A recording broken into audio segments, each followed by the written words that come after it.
ಇಂದೇ ಡೌನ್ಲೋಡ್ ಮಾಡಿ ಮತ್ತು ನಿಮ್ಮ ನೆಚ್ಚಿನ ಶೋಗಳನ್ನು ಆನಂದಿಸಿ.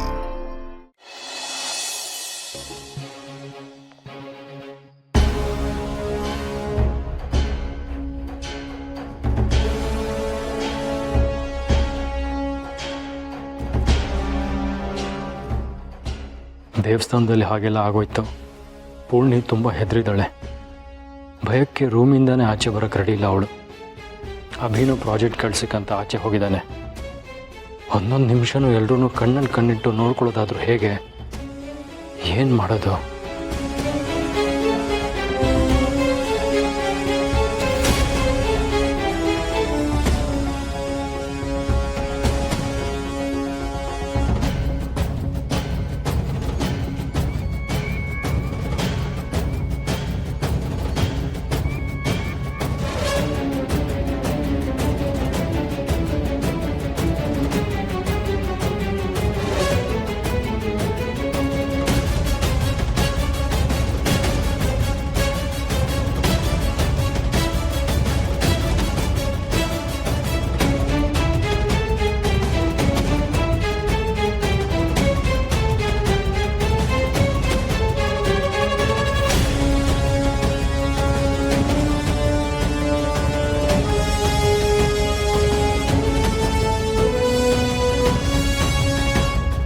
Happy birthday to you.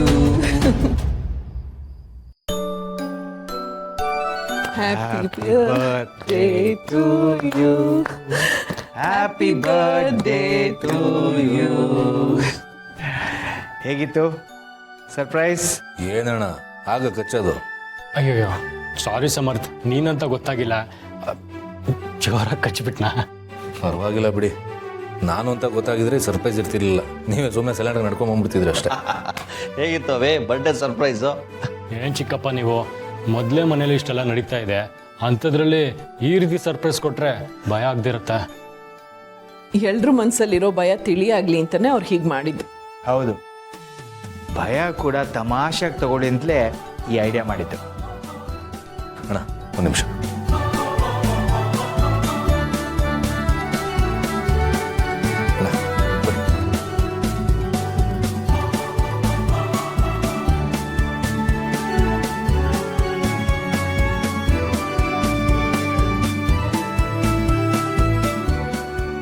ಏನಾಯ್ತವಿ?